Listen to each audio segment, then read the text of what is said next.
Buenas tardes. Partimos entonces este segundo panel de la jornada final del Congreso de Derecho y Cambio Social. Tengo el gusto de moderar esta mesa en que va a participar la profesora Nicole Salamé de la Universidad de Valparaíso con la ponencia El derecho de salida al mar como meta de desarrollo sostenible, y el profesor Salvador Millaleo de la Universidad de Chile, quien será quien comenzará su exposición de la ponencia para una teoría constitucional del plurinacionalismo, una visión fuera de contexto, de una perspectiva contextual. Me dicen que sea radical con el manejo del tiempo. ¿Cuánto tiempo dispongo? 20 minutos.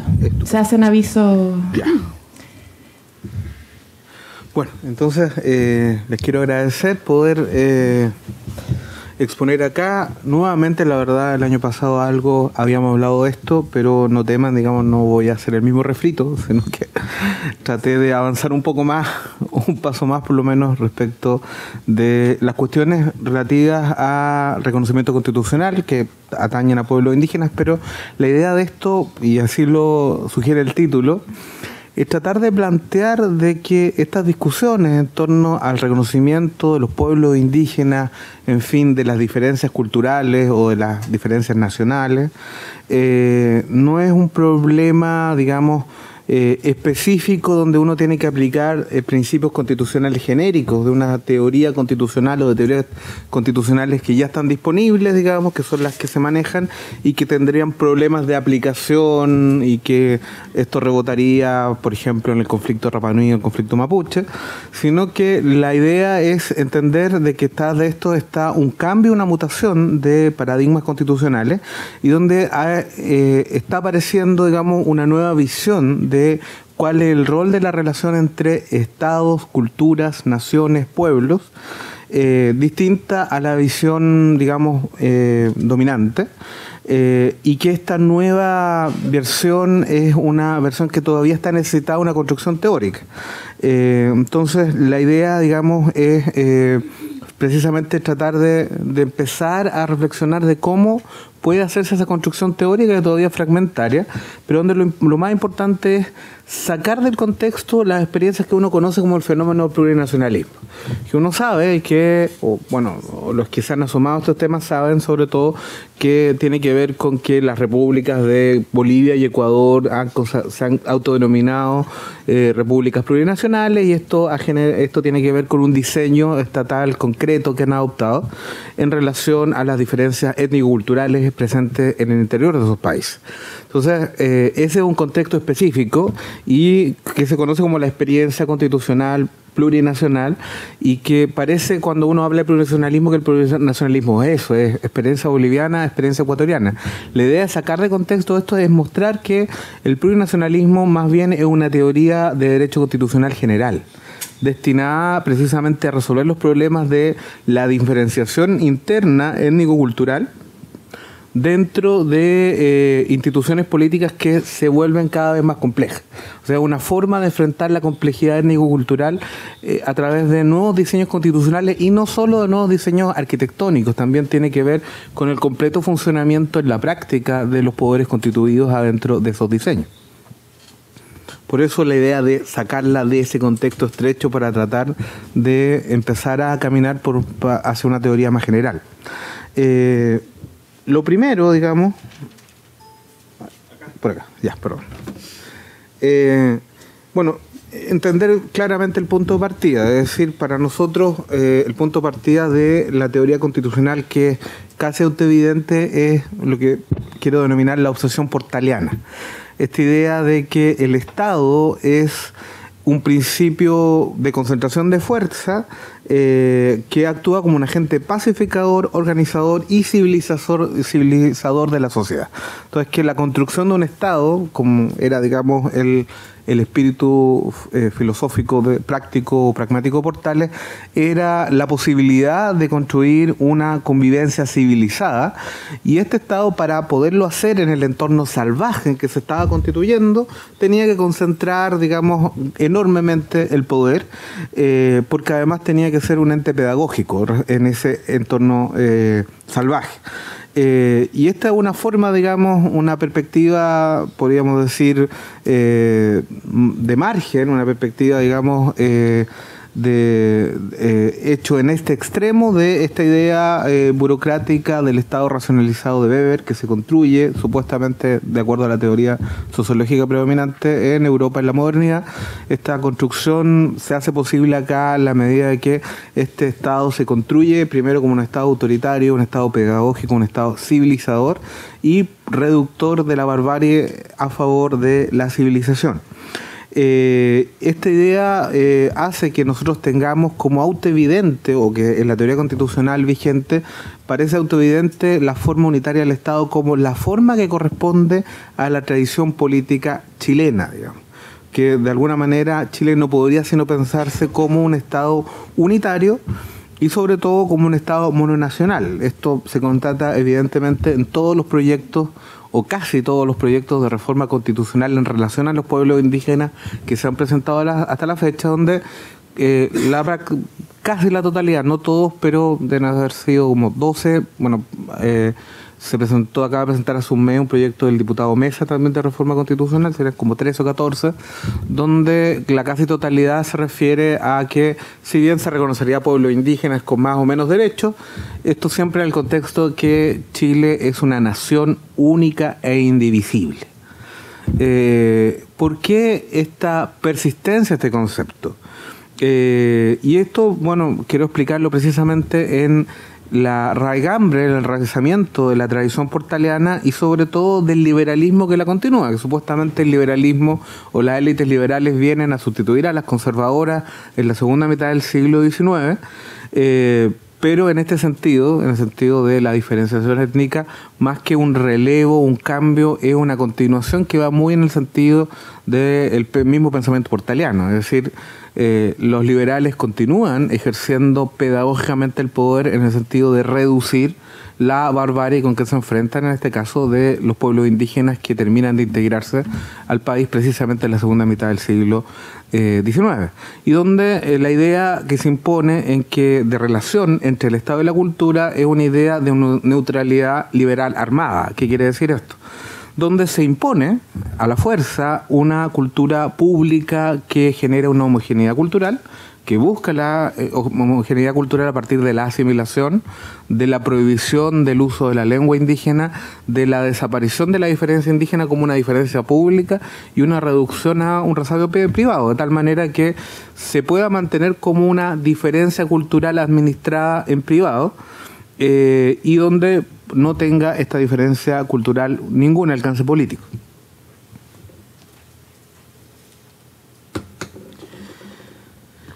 Esto, digamos, es un rasgo común con los procesos de organización nacional, como se los llamó, por ejemplo, en Argentina, procesos constituyentes fundacionales del siglo XIX, en América Latina, donde los rasgos comunes del constitucionalismo liberal conservador, pese a las variaciones, es que, bueno, pese a las declaraciones de derechos, a el ideario supuestamente europeo que generaba una declaración, un reconocimiento universal de derechos, se consideró a amplios sectores de la población y sobre todo a los sectores indígenas, sectores incapaces o inmaduros de gozar en la misma magnitud de esos derechos, o siquiera de gozar de los mismos derechos que la población, digamos, que pretendía tener una raíz europea en estos países. En segundo lugar, la idea era que el poder tenía, si bien con diversas modalidades, ya sean estados unitarios como el chileno, estados federados como Argentina y lo que después va a ser Brasil, el poder tenía que concentrarse de todas maneras, es decir, tenía que asegurarse una concentración para que esta concentración fungiera como un elemento civilizador y pudiera reducir entonces la barbarie y la incultura en lo salvaje. El tercer rasgo común es que es precisamente este espíritu civilizador el que iba a poder generar una república estable que tuvieran éxito y pudieran resolver los problemas políticos de los países. Y esto va a tener por consecuencia que precisamente con esto se va a mantener el orden social previo a la independencia por largo tiempo, de tal manera que el fenómeno del colonialismo, que se habría terminado con los fenómenos de independencia y la organización de los estados nacionales, en realidad y es sustituido en su variante externa por un colonialismo interno adentro de los respectivos países. Y esto, digamos, es un baño de contexto en el sentido de cómo han sido aplicados o realizados los principios constitucionales, los diseños vigentes en América Latina, por lo menos hasta hace poco. La idea de que este leviatán, digamos, tiene claros bordes o fronteras étnicas, donde ha habido amplios sectores caracterizados por ser, digamos, de los habitantes originarios de América Latina, que han sido excluidos del proceso político por mucho tiempo donde esta exclusión está no solo contradice, sino que de alguna manera está sumergida o invisibilizada en el uso de los conceptos eurocéntricos o propios de la experiencia, digamos, de los europeos, constitucional, de soberanía, nación y pueblo, que se usan como principios legitimadores del diseño constitucional. Las consecuencias prácticas de este ideario liberal en la construcción de las naciones sería un doble monismo, o sea, la identificación primero que nosotros hacemos casi automática entre un pueblo, una nación y un Estado. O sea, donde hay una nación tiene que haber un Estado, y luego en versiones más sofisticadas o más amplias, donde las teorías de la justicia son insensibles a los contextos comunitarios o étnicos o de otro tipo de diferencias donde se apliquen. Aquí, digamos, esto explica como, digamos, más plausible lo que parecería una contradicción muy gruesa en uno precisamente de los principales teóricos del liberalismo, que es John Stuart Mill, que formuló claramente en el utilitarismo que solo las grandes naciones tienen derecho a organizarse como un Estado y las demás tienen que ser absorbidas por los otros Estados, es decir, por las otras naciones. Simple y claro, parece una contradicción, pero la idea es que, entendido, digamos, el fenómeno constitucional en la América Latina como un proceso que acompaña un colonialismo interno, como lo ocurrió también en otras partes del mundo, no es tan extraño. ¿El colonialismo interno en qué consiste? Este es un concepto que fue acuñado en las discusiones dentro de la Unión Soviética cuando se constituye, cuando se apodera el comunismo de un país real, digamos, tiene que hacerse cargo del imperio ruso, que es un imperio constituido por un conjunto de grupos étnicos, religiosos y nacionales, y entonces tienen que organizar la Unión Soviética como una estructura de repúblicas soviéticas donde se encontraron que en el centro de Asia había musulmanes, chinos, los ortodoxos, católicos, polacos, en fin, y hubo una discusión acerca de cómo los valores del socialismo, de la igualdad, se realizaban en este contexto y cómo había en el régimen zarista un predominio, no solo, digamos, de clase, sino también un predominio nacional de los rusos ortodoxos sobre todos los otros grupos nacionales. Y de allí nace el argumento del colonialismo interno, que se van a traer los emigrados españoles de la guerra civil a México y va a ser desarrollado para el caso América Latina, sobre todo por Pablo González Casanova y por Rodolfo Staffenhagen, que fue además el primer relator de derechos de los pueblos indígenas en Naciones Unidas. La idea es que se sustituye en los procesos de colonización la dependencia externa por la dependencia interna, en la cual los grupos marginados siguen siendo marginados pese a que hay declaraciones propias, declaraciones, digamos, de los estados de que tienen los mismos derechos. La tarea de un constitucionalismo que salga de esto es, en primer lugar, exponer esa situación de dominación, donde el primer desideratum es que si el constitucionalismo no reconoce la pluralidad nacional dentro de un país, en definitiva está contribuyendo a la destrucción de las naciones subordinadas de ese país. Es decir, la consecuencia principal de la negación de la plurinacionalidad es la desigualdad, la destrucción de la forma de vida que han sido menospreciadas por las élites.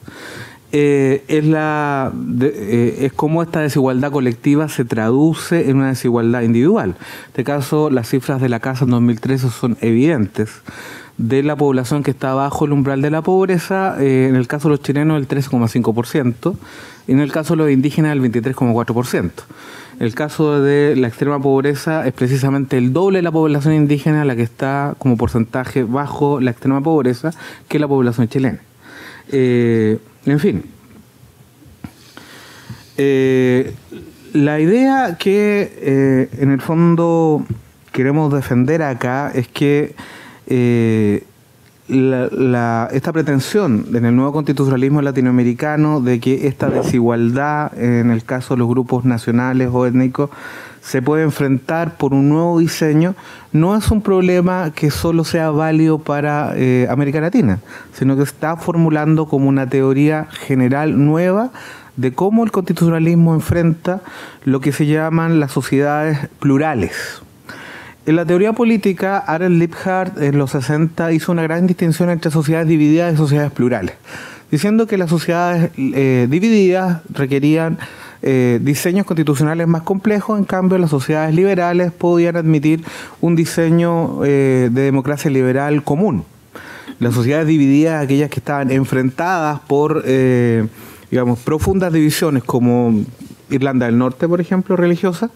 En cambio, las sociedades plurales era el resto de las sociedades liberales. Horowitz, en ese tiempo, un sociólogo, le señaló a Liebhardt que en realidad la distinción era artificiosa. Todas las sociedades son divididas y todas las sociedades son plurales. Lo que varía es simplemente la intensidad del conflicto entre las diferencias que están presentes. Lo que quiero destacar acá es que el concepto de plurinacionalismo está siendo sacado del ámbito estrictamente latinoamericano y que en la teoría constitucional europea ha emergido como una posibilidad de descripción de los procesos que están digamos, en marcha, por ejemplo en Escocia, o en el Reino Unido, o en España, en las tensiones, digamos, constitucionales de pueblos que tienen, o estados que tienen una diversidad cultural interna. Y eso ha generado que se empieza a discutir de plurinacionalismo donde antes se hablaba simplemente de multiculturalismo, de federalismo o de federalismo plural. Y aquí quiero referirme en específico a un autor escocés, profesor de la Universidad de Edimburgo, Stephen Turney, quien sostiene, digamos, que los regímenes mononacionales, incluso cuando son federales, por ejemplo, tienen como consecuencias claras, primero, que en la medida que falta un reconocimiento simbólico de la pluralidad, siempre va a haber una denigración de las naciones subordinadas. En segundo lugar, hay una denegación de la representación efectiva, es decir, en esos países, por muy democráticos que sean, siempre van a tener las naciones subordinadas menos representación, van a carecer más o menos de autonomía y va a faltar un control de las naciones subordinadas de todos los procesos de cambio constitucional. Es decir, en el debate y en la discusión constitucional siempre van a ser las naciones subordinadas espectadoras. En definitiva, el resultado de la denegación del plurinacionalismo cuando hay diferencias étnico-nacionales en un país es la desigualdad. El plurinacionalismo sostiene la igual consideración de las comunidades nacionales dentro de un Estado. Y esta es una posibilidad de diseño institucional que está implementándose en democracias con diversidad étnicas, reemplazando el principio de asimilación dentro del Estado a una cultura nacional por el principio de acomodo de las diferencias. Y esto no es algo que solo describiría entonces a Bolivia y Ecuador, también Colombia, Canadá, el Reino Unido, España, Bélgica, Rusia, Suiza, Nueva Zelanda e incluso Estados Unidos podrían describirse ahora con este concepto más general y más amplio de plurinacionalismo.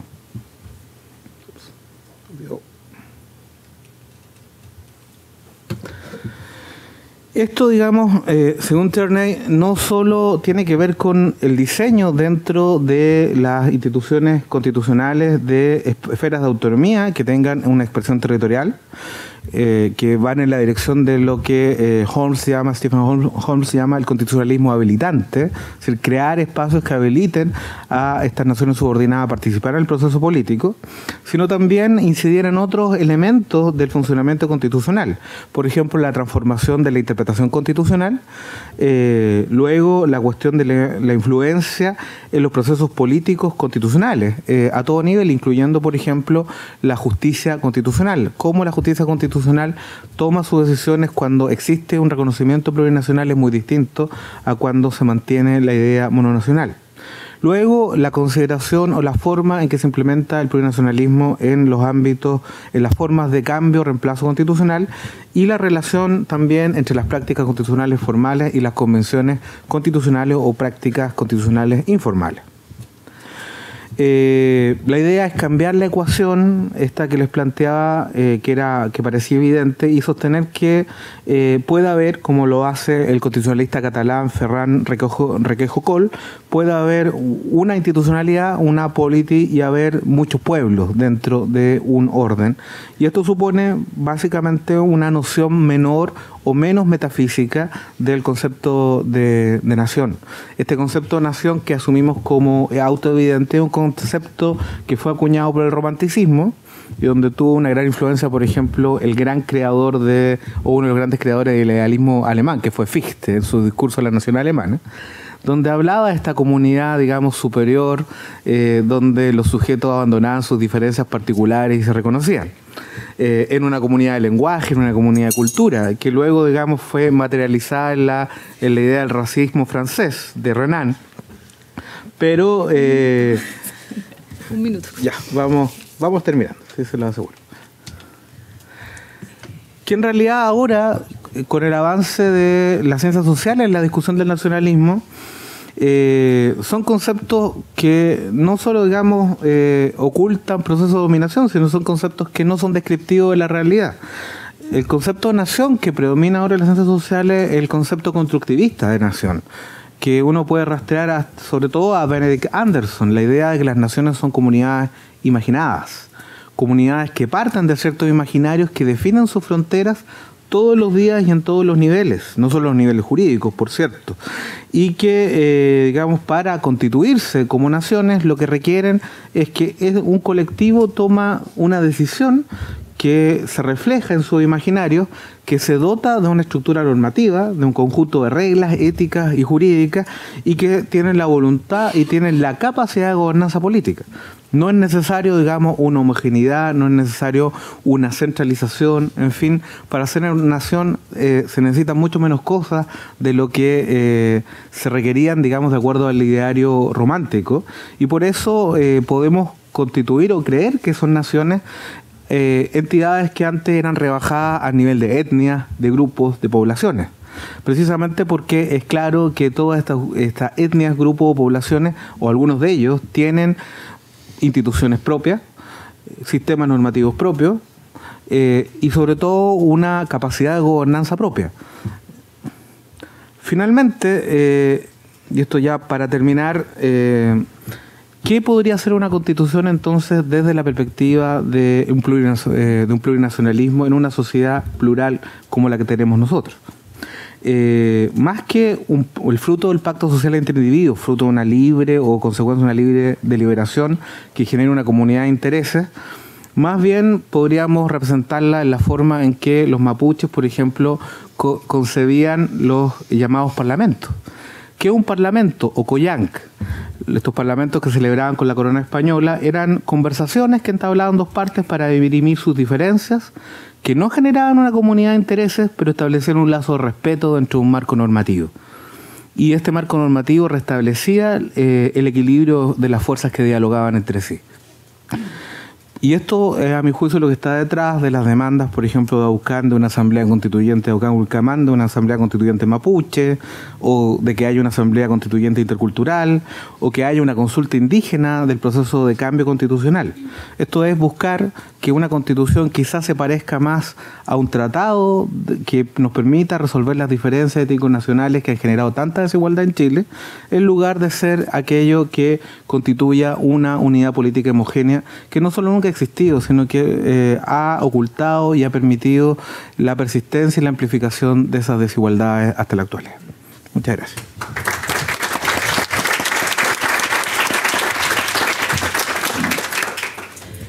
Ahora vamos a escuchar a la profesora Nicole Selamé, que azarosamente tiene una ponencia relacionada con temas de actualidad, el derecho de salida al mar como meta de desarrollo sostenible. Bueno, en primer lugar, muchas gracias por haberme invitado. Y sí, me toca por casualidad hacer una ponencia contingente porque, bueno, por el fallo de La Haya en primer lugar y en segundo lugar porque esta semana se celebra en Nueva York la Convención sobre Metas de Desarrollo Sostenible. Lo que les voy a presentar ahora es solamente una parte de un paper que escribí con Paula Casal, que es profesora de la Universidad Pompeu Fabra, sobre la posibilidad de incluir el acceso al mar como una meta de desarrollo sostenible. En este paper, además de hablar de qué son los países costeros, por qué deberían incluirse dentro de las metas de desarrollo sostenible, tratamos los casos de Bolivia, de Nepal y de Etiopía, y discutimos las objeciones más clásicas a los corredores, que son los que están en contra de los argumentos globales igualitarios, la posibilidad de compensación o la fungibilidad y los derechos territoriales. Pero yo no voy a hablar de eso ahora, solamente voy a explicar qué son los países costeros y por qué sería una buena opción incluir corredores y otras formas dentro de las metas de desarrollo sostenible. Entonces, primero, países costeros o landlocked states son los estados sin costa que deben cruzar por el territorio de uno o más estados para acceder al mar. Los países de tránsito, y su expresión en inglés que me gusta mucho más, los landlocker, o sea, los que mantienen aislados a los landlocked, son aquellos que las personas y los bienes de los países costeros tienen que cruzar para llegar al mar. ¿Qué son las metas de desarrollo sostenible? Las metas de desarrollo sostenible son la continuación de las metas de desarrollo del milenio. Estas son las metas que propusieron las Naciones Unidas en el año 2000 y que tenían que cumplirse el año 2015. Ahora, en el año 2015, se proponen nuevas metas que deben ser cumplidas el 2030. Este es un conjunto de metas que tiene un plan de acción con el objeto de proteger a las personas, el planeta y generar prosperidad, y que busca fortalecer la paz universal. Estas metas son muy criticables, pero eso lo podemos dejar para las preguntas porque ahora no me va a alcanzar el tiempo. Entonces, ¿hay alguna relación entre las metas de desarrollo sostenible? ¿Se menciona en alguna parte los países sin acceso al mar? Sí. En primer lugar, la introducción a las metas de desarrollo sostenible expresa su compromiso con la total implementación del Programa de Acción de Almaty, que es un programa que se realizó después de la declaración de Almaty en el año 2003 para mejorar las condiciones y la infraestructura de tránsito en los países sin acceso al mar y en los países de tránsito. Esa es la primera forma en que la menciona. Pero también señala que los países costeros se enfrentan a desafíos especiales en el cumplimiento de las metas de desarrollo sostenible. Y se refiere particularmente a ellos en tres partes. Uno, en el Global Sustainable Development Report, en que entrega una gran parte de su capítulo final a explicar cuáles son las dificultades que tienen estos países para lograr el cumplimiento de las metas. Después se refiere a ellos particularmente en la meta número 9, que es la de construir infraestructura resiliente, promover la industrialización inclusiva y sostenible y fomentar la innovación. Y en la meta número 10, que es reducir la desigualdad dentro de los países y entre los países.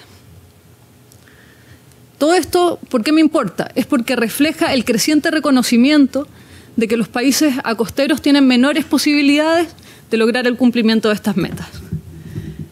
Pero, aun cuando reconoce esta mayor dificultad, no incluye el acceso al mar ni ninguna otra medida, ni como meta ni como submeta. Y eso es lo que nosotros tratamos de hacer, responder a esta omisión en el paper. Salida al mar y pobreza. ¿Quiénes son los países costeros?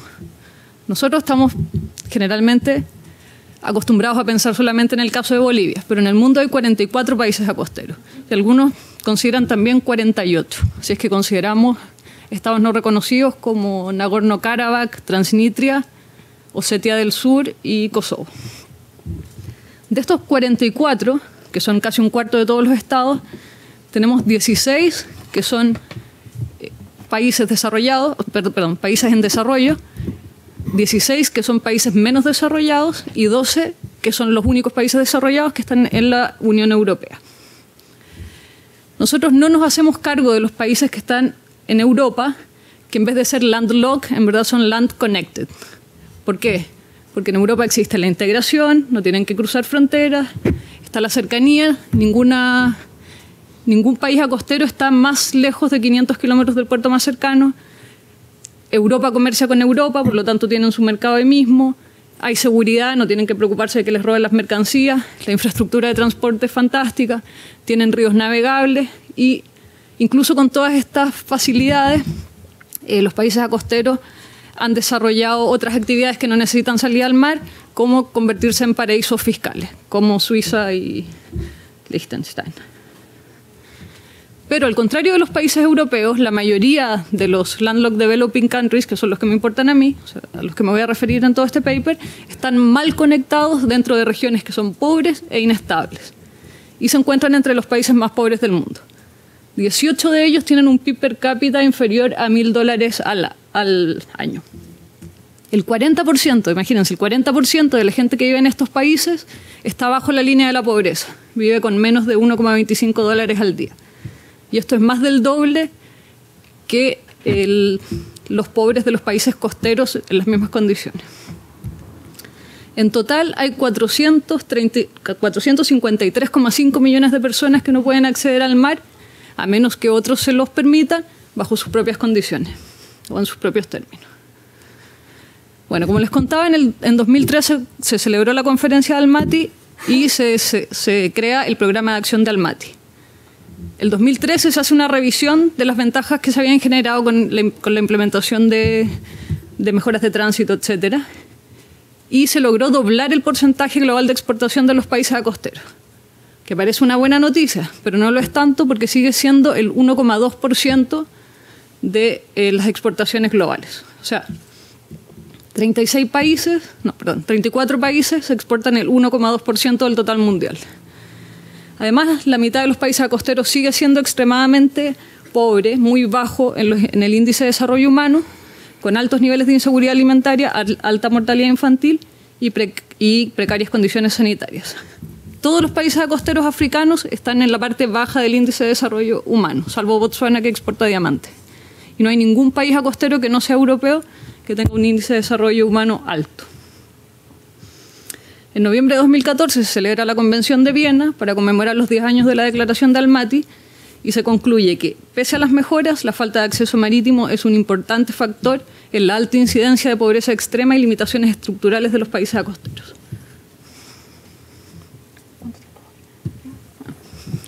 En los países costeros, la riqueza, la población, el turismo, los centros históricos, los centros culturales, la actividad económica, etcétera, se concentra en las costas. La falta de salida al mar es un infortunio no solo por no poder hacer esto, sino que además se empeora por la posibilidad de por no tener la posibilidad de llegar al mar para explotarlo o ser parte del comercio mundial. Cuando hablamos de explotar el mar, no solamente son los recursos marítimos, sino también todo lo que está en el subsuelo, que son riquezas que todavía ni siquiera sabemos cuán grandes pueden llegar a ser. Estos países además necesitan vender sus bienes más baratos para compensar por los costos excesivos de transporte y por el más largo tiempo que se demoran en llegar sus productos, que en promedio se demoran 21 días más que sus vecinos costeros en sacar los productos. Además, tienen mayor riesgo de pérdida, de robo y de daño.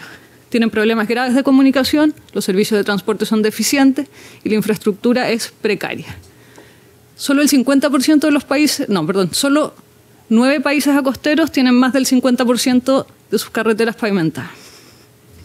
Bueno, como hay poca demanda, no hay inversión y esto se vuelve un círculo vicioso. La gran mayoría de los países costeros son productores de materias primas, lo que con los problemas de transporte y la pésima infraestructura y la pésima logística les impide crecer. Sus materias primas tienen baja proporción entre el costo y el valor y dejan a estos países sujetos a fluctuaciones de precios, además de ser fuertemente afectados por el clima, las crisis externas y la volatilidad de los mercados. Pero este no es el principal problema que tienen los países costeros. No es de lo que más sufren.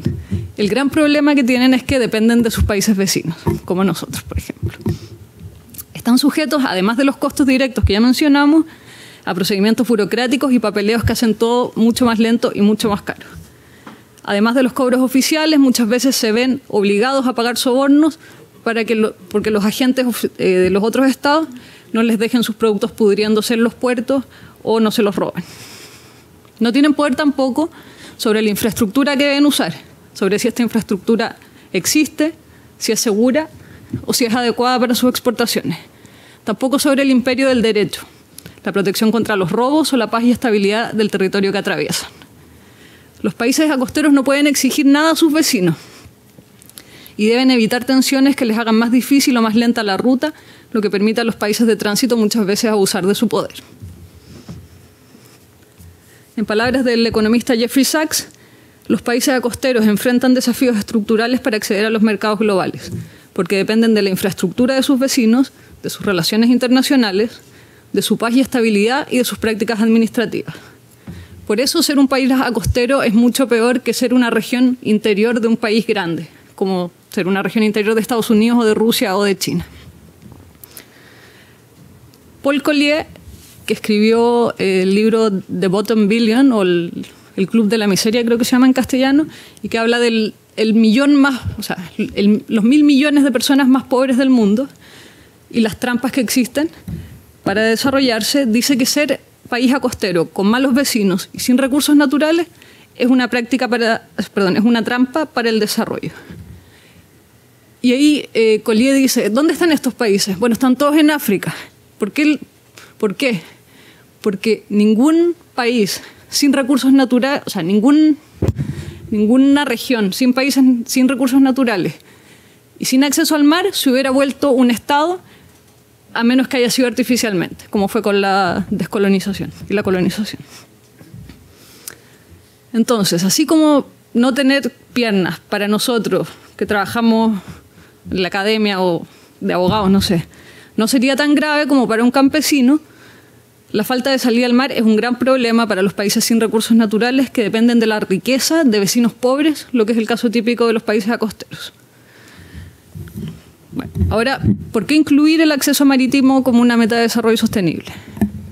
Como virtualmente la mayoría de los países costeros está al lado de un país que monopoliza una gran cantidad de costa, hay soluciones diversas, que van desde corredores a túneles, carreteras elevadas, ríos, canales, soberanía compartida, regímenes permanentes de tránsito libre, cambios de puerto por territorio, mayor integración regional, etc.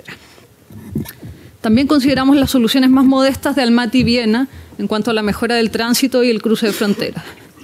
Pero creemos que es preferible evitar cruzar por otras jurisdicciones. Y dada la hostilidad en las regiones donde se encuentra la mayoría de los países costeros, es difícil pensar en un modelo como el de la integración europea. Incluso si el acceso marítimo puede obtenerse consensualmente a través de acuerdos, aunque históricamente se ha probado que no funciona, creemos que puede ser necesaria mediación internacional y subsidios para aliviar tensiones entre los países involucrados y encontrar soluciones más justas. Vale la pena hacer ese esfuerzo para lograr prosperidad sustentable y paz regional, y creemos que incluir el acceso al mar entre las metas de desarrollo sostenible puede facilitar este proceso. Pero además hay otras razones. Uno, que como señalé antes, el acceso al mar puede permitir la reducción de la pobreza y el estancamiento económico, porque se desaparecería la trampa para el desarrollo. Dos, que no solo es posible, sino que es más realista y más barato que muchas de las metas que se proponen en las metas de desarrollo sostenible. Tres, que sería una de las pocas metas que conjuga bien desarrollo y sustentabilidad, porque el tránsito marítimo es mucho más barato que el tránsito aéreo y otros medios que tienen que usar estos países. 4, que hay externalidades positivas, por ejemplo, mayor paz regional, nuevos mercados con productos más baratos. 5, es una meta medible y verificable, que es una gran crítica que se le hace a las metas de desarrollo sostenible, que no se pueden medir, a diferencia de muchas otras.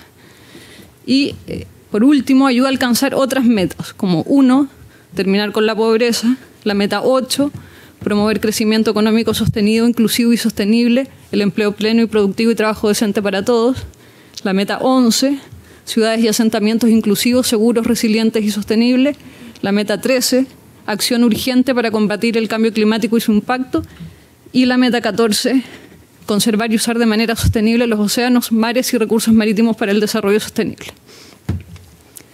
Mini conclusión, porque me salté la parte filosófica del paper. Pero habiendo reconocido que es particularmente improbable que los países costeros en desarrollo puedan cumplir la meta de desarrollo sostenible, y habiendo pasado por las objeciones, consideramos que el acceso al mar debería también considerarse entre ellas. El corredor polaco, el corredor de Danzig, que se mantuvo entre 1923 y 1929, fue defendido señalando que, si bien era una amputación menor para Alemania, su cierre significaría una estrangulación para Polonia. Lo mismo puede ser dicho de otros corredores. Los nazis, por supuesto, estuvieron determinados a destruir ese corredor. Nosotros, en cambio, pensamos que es mejor darle una segunda vuelta. Eso, gracias.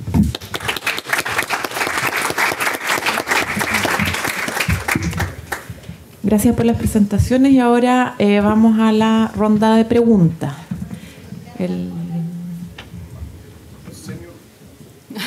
No, aquí, a ver, ¿cómo lo hace? En orden de allá. Van a hablar todos.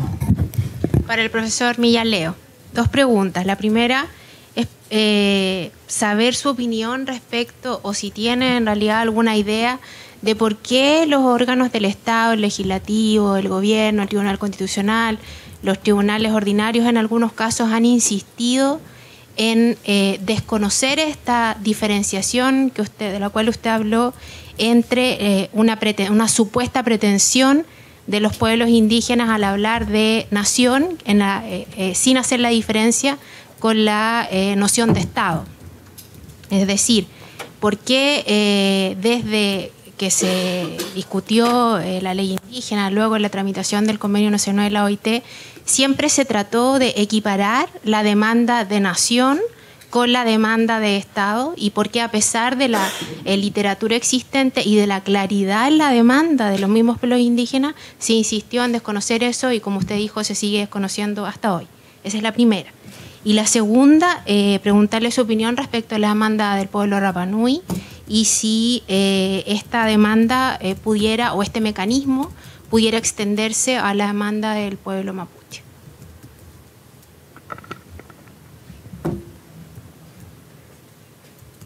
Gracias. También para el profesor Millaleo, me gustaría que pudiera profundizar un poco más acerca de arreglos institucionales concretos, ¿no?, que pudieran plasmar estas ideas en las que se suponía se traduce la lógica de la justicia del reconocimiento, como por ejemplo la influencia que tendría esta sobre la interpretación constitucional, sobre los órganos de justicia constitucional. Yo he estado estudiando este último tiempo la jurisprudencia de la Corte Interamericana. En la jurisprudencia de la Corte Interamericana me parece que hay algo de esta idea de la justicia del reconocimiento, pero mi conclusión, luego de la revisión de las 13 o 14 sentencias que se refieren al tema, es que finalmente siempre la Corte Interamericana termina leyendo el problema de los pueblos originarios en la lógica del constitucionalismo occidental, ¿no?, derechos humanos, derechos subjetivos, a la luz del principio de soberanía, de la regla de la mayoría, y entonces siempre hace traducciones de las instituciones tradicionales y me da la impresión de que allí se produce una cierta entropía. Entonces la pregunta es si desde la teoría del constitucionalismo de los pueblos originarios existen propuestas concretas sobre arreglos institucionales que permitirían implementar estas ideas. Eso, gracias. Profesor Viera, no habías levantado. Ya, entonces. Sí, una pregunta para Nicole, que me pareció súper interesante su exposición. A ver, hay un tema que, y es como un poco por mi escepticismo con el derecho internacional, ¿no? O sea,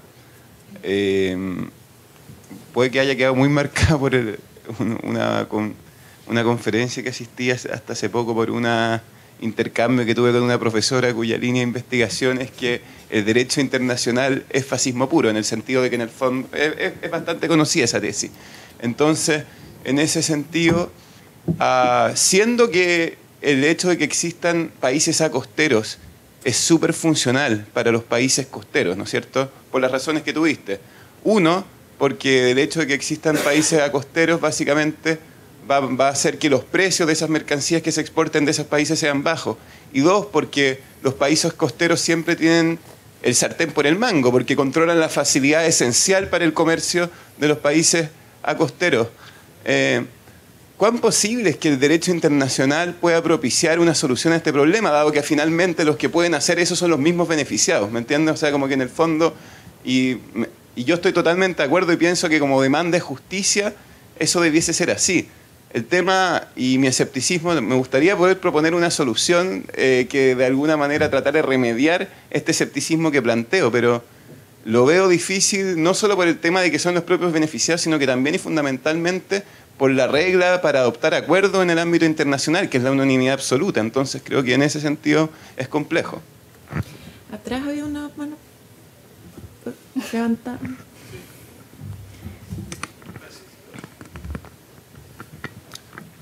Hola, buenas tardes. Soy alumno de la facultad de segundo año y quiero hacer una consulta a la profesora Nicole, creo que se llama, sobre estas condiciones de subdesarrollo que visibilizó la Unión Europea o la ONU.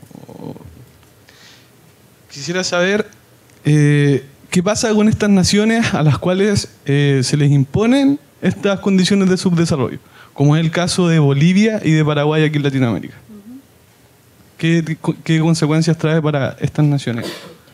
Y última palabra para Domingo.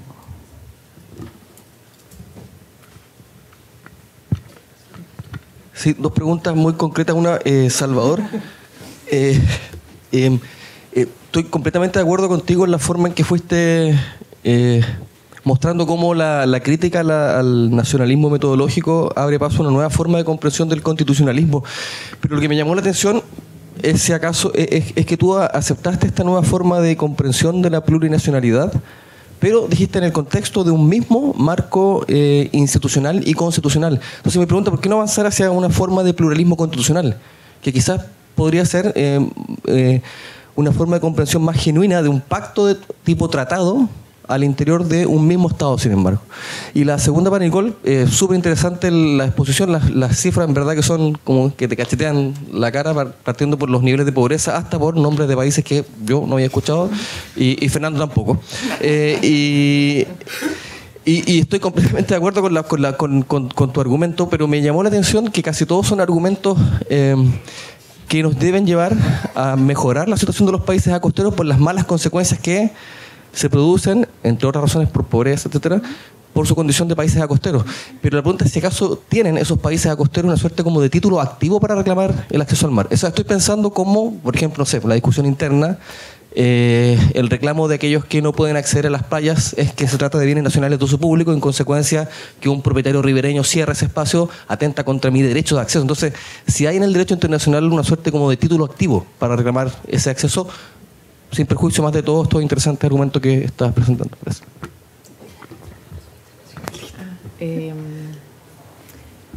Fernando.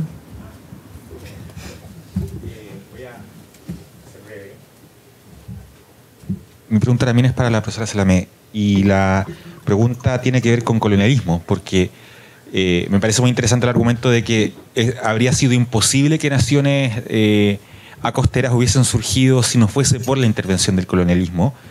Y como tú también señalaste, las condiciones que hacen probable la solución del problema son la intervención internacional, porque la experiencia, como tú señalaste, histórica, indica que no se resuelven entre los propios estados este problema, el acceso a este bien que es el acceso al mar. Entonces, pareciera ser que la posibilidad de que estas naciones obtengan acceso al mar pasa por otra intervención colonial.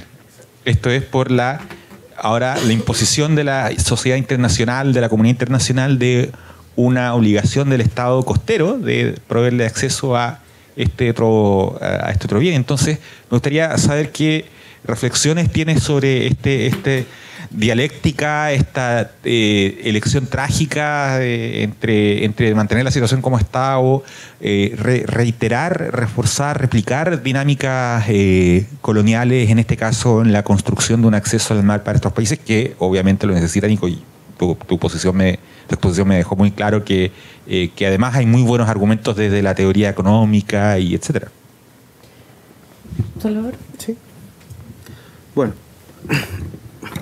le agradezco sus preguntas. Bueno, en primer lugar, para hablar de ¿qué podría explicar la insensibilidad de los distintos poderes constituidos actuales en Chile a los reclamos de reconocimiento nacional, digamos, en su práctica, e incluso las soluciones que proponen estos poderes a los conflictos de índole étnica que hay en el país? Bueno, creo que aparte, digamos, de la explicación más obvia, que es que uno siempre tiende a repetir los errores de lo que uno está convencido, que es la explicación de la dependencia patrón, de que siempre es más costoso aprender que deshacer que continuar con el mismo camino que uno cree, digamos, que es el correcto.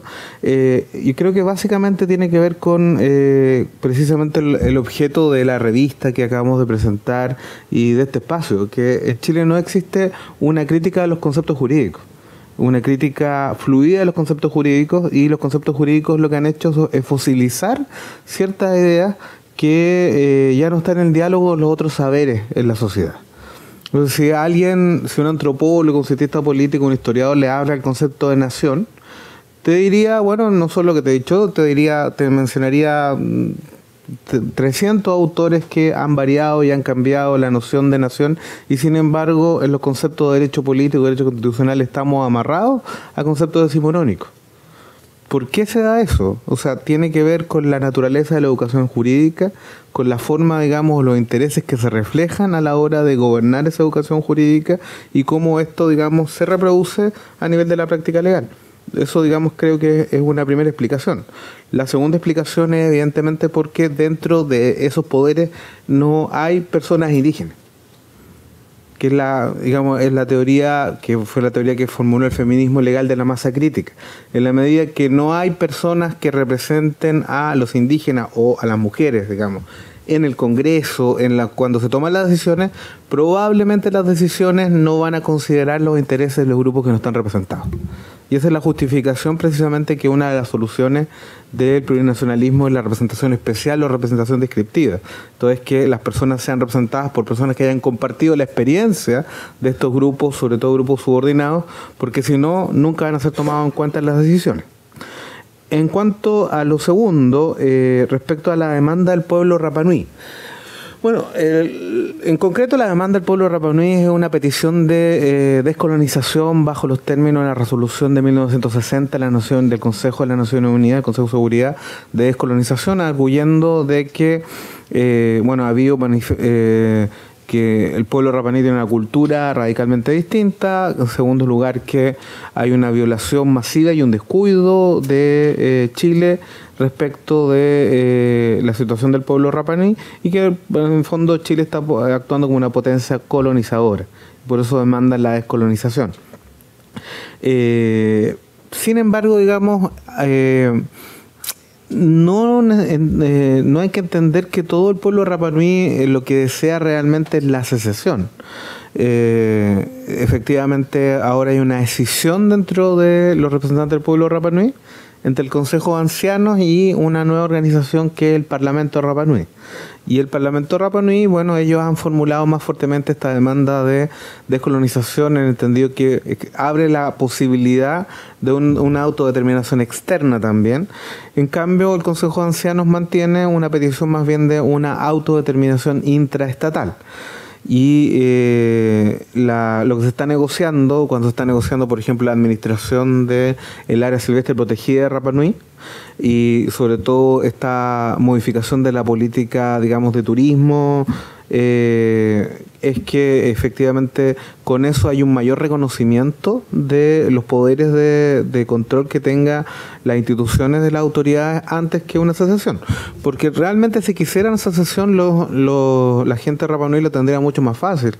Lo único que tienen que hacer en realidad es llamar a la flota francesa que está en la Polinesia. O sea, la verdad, digamos, es el camino más fácil. Si ellos realmente estuvieran por el camino de integrarse a su cultura polinésica, bueno, la Polinesia está bajo dominación francesa. Entonces no sería tan difícil en ese sentido. Y nosotros las posibilidades de acción que tendríamos serían las mismas que Argentina respecto a las Malvinas. Entonces, creo más bien que refleja la escalada, la tensión entre pueblos indígenas y Estado, que ya no solo ocurre en el sur y en el norte, sino también en Rapanui, y producto básicamente de los errores de tratamiento que ha hecho el Estado en esta política, por negarse precisamente a generar un régimen de autodeterminación efectiva en ese lugar. En cuanto a, bueno, qué propuestas de arreglos institucionales puede ofrecer el plurinacionalismo, por ejemplo, en la interpretación constitucional. Quisiera aclarar una cosa que no alcancé a ver por el tiempo, digamos, al final, es que esta idea constitucional de plurinacionalismo es una idea radicalmente contextual. ¿Qué quiere decir? Que en lugar de proponer modelos constitucionales que se puedan reproducir e insertar en otros contextos, la apelación básicamente a que el acomodo de las diferencias nacionales se haga atendiendo a las consideraciones del contexto en que surgen esos problemas. Entonces, esto es que si bien hay un problema común en países que tienen diferencias culturales nacionales respecto, por ejemplo, a la interpretación constitucional, puede haber formas distintas de resolverlo de acuerdo a las tradiciones y el contexto en que estén. Por ejemplo, en el caso de Bolivia, esta idea de que reflejaba el problema que al final, pese a que pueda haber una jurisprudencia progresiva para los derechos indígenas, no se considera esta perspectiva en última instancia, la perspectiva de los indígenas. Ellos lo tratan de resolver instaurando un tribunal constitucional plurinacional, incorporando jueces indígenas. Esa es una forma que los bolivianos tienen de resolver esto. No necesariamente es la forma que podríamos resolverlo acá o que se puede resolver en otras partes.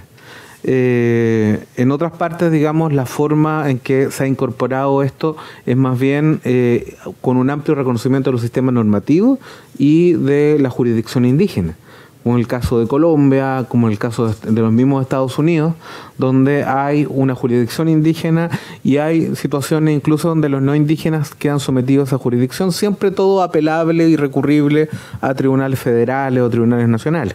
Entonces, hay una variación en cuanto a respuesta y eso va a depender del contexto en que surgen. A lo mejor en Chile no necesitamos eso.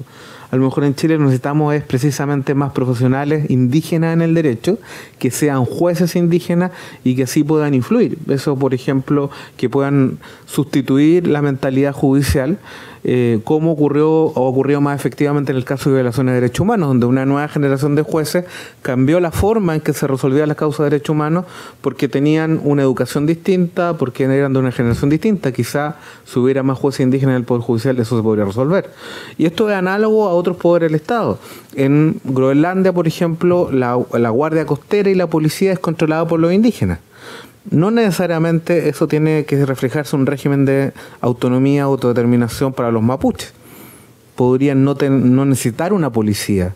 A lo mejor lo que necesitan simplemente es que la policía sea más sensible a sus demandas y no tener una policía propia. Eso depende de cada contexto. No hay recetas, digamos, y esa es una gran diferencia entre esta teoría plurinacional y los modelos clásicos.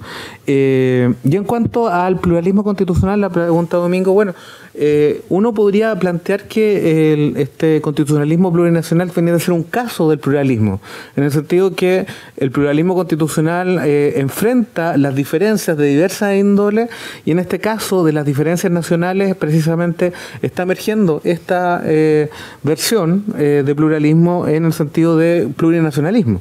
Pero el reclamo principal, digamos, es que no se pueden tratar las diferencias nacionales como se tratan las otras diferencias, en el sentido de que las naciones indígenas o primeras naciones o naciones originarias no son minorías en el sentido que son las minorías sexuales, las minorías religiosas u otras minorías étnicas como los migrantes, porque se definen de otra manera. En concreto, digamos, las naciones indígenas tienen una estructura, tienen una persistencia institucional con capacidad de gobernanza política y que es parte de la definición identitaria de las naciones indígenas, estas autoridades indígenas.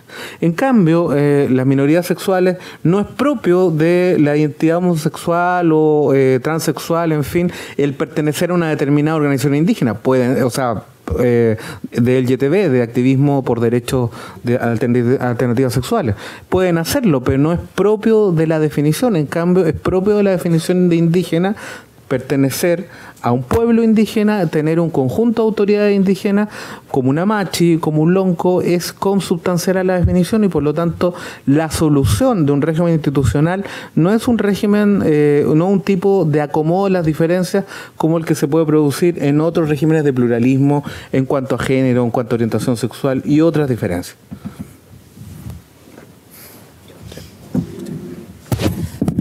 Bueno, yo parto con una confesión que quizá hay un malentendido. Yo no soy internacionalista y sé poco de derecho internacional. Yo hice mi tesis en filosofía política y en general lo que he trabajado son los argumentos desde la teoría de la justicia para justificar esto. Pero igual, respecto a lo que me decía Matías, no sé si hay solución. Yo las estoy proponiendo porque siempre hay que tener presente que algo que hoy algo no sea viable no lo hace menos moralmente deseable. Y yo estoy trabajando desde esa premisa. Claro, estamos proponiendo desde las soluciones más ambiciosas, que es cesión de corredores con soberanía, a las menos ambiciosas, que seguir con las propuestas de Viena y Almaty, que es que se estandaricen los procedimientos de aduana y cosas así, pero sí se puede ir avanzando. Por algo, entre el 2003 y el 2013 se produjeron tantos cambios. Pero no sé, es difícil. Es difícil incluso trabajar acá en la situación, o sea, más todavía trabajar acá en la situación chileno-boliviana, donde los chilenos no me quieren y los bolivianos me tratan como espía. Se los prometo, sí, es difícil. ¿Quién me preguntó algo? Si había título activo, ¿Domingo? Sí. Mira, el derecho internacional es súper pobre en este sentido, porque sí han habido un montón de convenciones, la Convención de Barcelona, la Convención de Nueva York, después la Constitución de los Mares, que es la UNCLOS 3, en que los estados acosteros han actuado como bloque para lograr que se les dé un derecho, y se les dio el derecho de tránsito, o sea, el derecho de salida al mar. Lo que pasa es que se dijo que siempre se tenía que negociar con el país vecino, lo que es lo mismo que no tener ningún derecho. Después, ¿quién me preguntó lo del colonialismo? Fernando. ¿Cuál era la pregunta? ¿Ajá? Sí. Pero que es una pregunta dura, sí. Sí, pero sí, es una paradoja, pero es que no sé. Bueno, es que cuando uno ve los datos es sorprendente. Por ejemplo, ahora, ¿saben dónde está Uganda? ¿No? Como al este de África, al ladito de Tanzania. Para allá. Bueno, Uganda tiene... Tanganica. Ya, tómenme en serio. Uganda debería salir al mar por Tanzania o por Kenia, que están relativamente cerca. Pero en vez de eso, porque están todos peleados en África, precisamente por la división territorial, tiene que salir por Durban, en Sudáfrica, que es solamente 4.500 kilómetros más abajo. Que 4.500, y consideren que solo 9 países tienen más del 50% de sus carreteras pavimentadas. Entonces las condiciones son terribles. Bueno, y así hay un montón de ejemplos sobre eso. Y miren, por ejemplo, de nuevo, Uganda. Los vecinos que tiene. Kenia está estancada hace 30 años, si quisiera comerciar con su región. Sudán está en guerra civil. Bueno, se acaba de separar Sudán del Sur. Ruanda tuvo lo de los genocidios. Somalia colapsó. La República Democrática del Congo estuvo tan mal que se tuvo que cambiar el nombre de Zaire o sea, eso sí que estaba mal. Y Tanzania la invadió. Entonces, ese es el tipo de países con los que estamos tratando. Entonces, no sé si proponer soluciones ahora yo lo llamaría recolonialismo.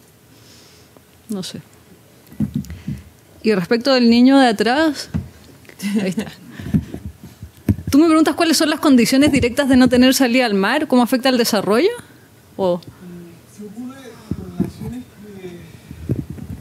que se les impone esas condiciones de desarrollo, como el caso de Bolivia y de Paraguay. ¿Pero por qué se les impone? Porque Bolivia tuvo acceso al mar y Paraguay también. Entonces, esas condiciones de países ya no marítimos son condiciones impuestas. Pero lo mismo que en la colonización. O sea, no veo cuál es la diferencia entre los... Si tienen si tienen un derecho mejor. ¿Qué ocurre con los individuos de esas naciones? ¿Qué sentimiento les genera el hecho de saber que históricamente son un pueblo que tuvo soberanía y que se les fue quitada por colonialismo? Bueno, ese es el gran tema del valor simbólico y tratar de volver a tener lo que te quitaron, pero ese es otro tema completamente distinto. No tienen más derecho por eso. ¿O tú crees que sí? O sea, yo creo que si tú estás hablando de que tienen un montón de causas económicas de subdesarrollo, yo creo que aparte de un tema psicológico, es objetivo el daño que causa no tener mar. No te puedes desarrollar como conversémoslo fuera, que se acabó el tiempo. Bueno, muchas gracias por la ponencia, por las preguntas y damos por finalizada esta mesa. Un aplauso.